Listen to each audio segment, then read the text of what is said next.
these boots on purpose because I was going to share with you all the bruises and bumps and bruises I got yesterday doing all these physical challenges.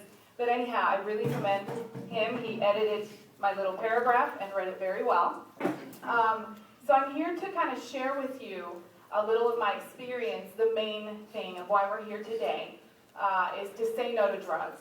I arrived probably at a later point. You guys are so young and you have even more of an opportunity to get going in the right path in your life.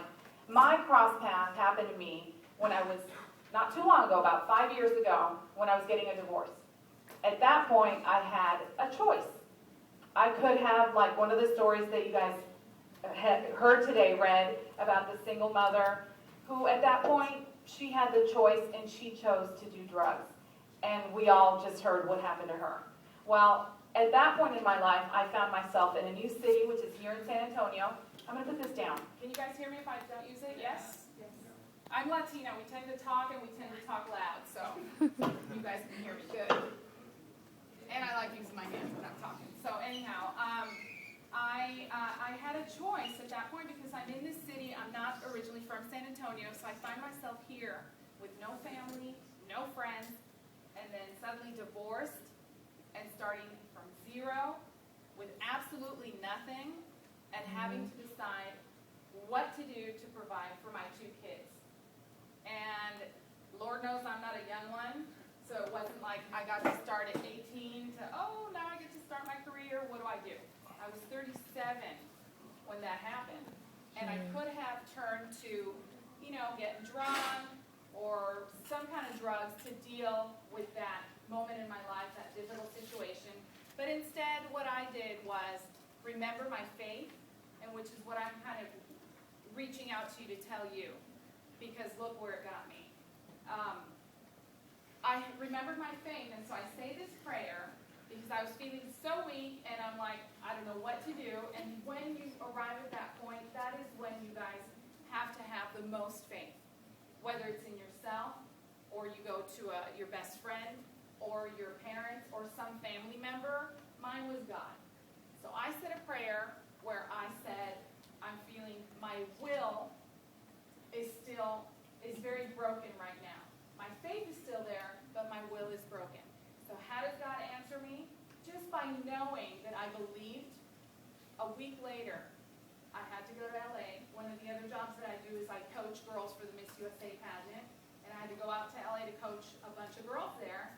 And when I'm there, this lady comes up to me and says, listen, I cast for the reality show Survivor, and I want to put you on that show.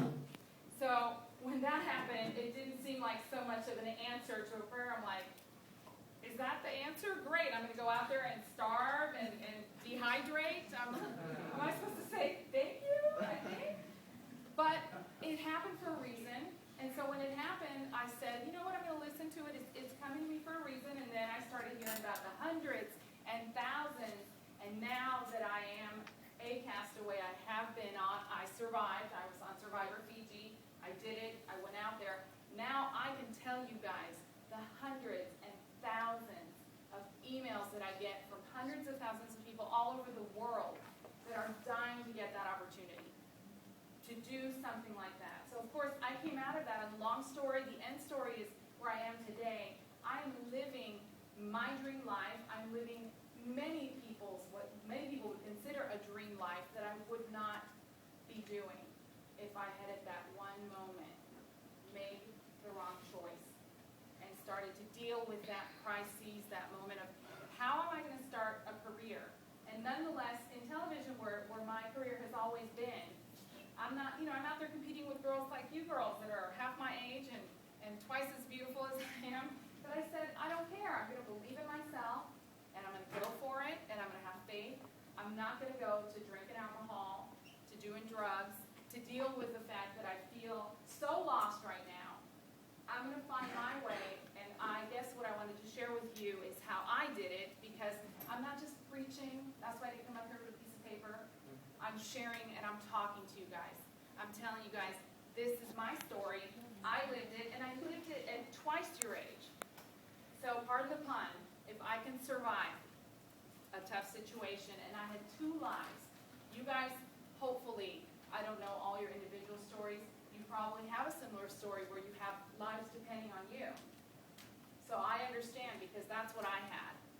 But I did it, and now my kids are also, thankfully, getting the example that they have in me to have faith, again, in whatever it is that you have. For me, it was very clearly God. It was that prayer, which at first didn't seem like an answer to a prayer, but it turned out to be a huge, huge blessing in disguise. Because now, like I said, I'm living my dream life. I'm traveling all over the place.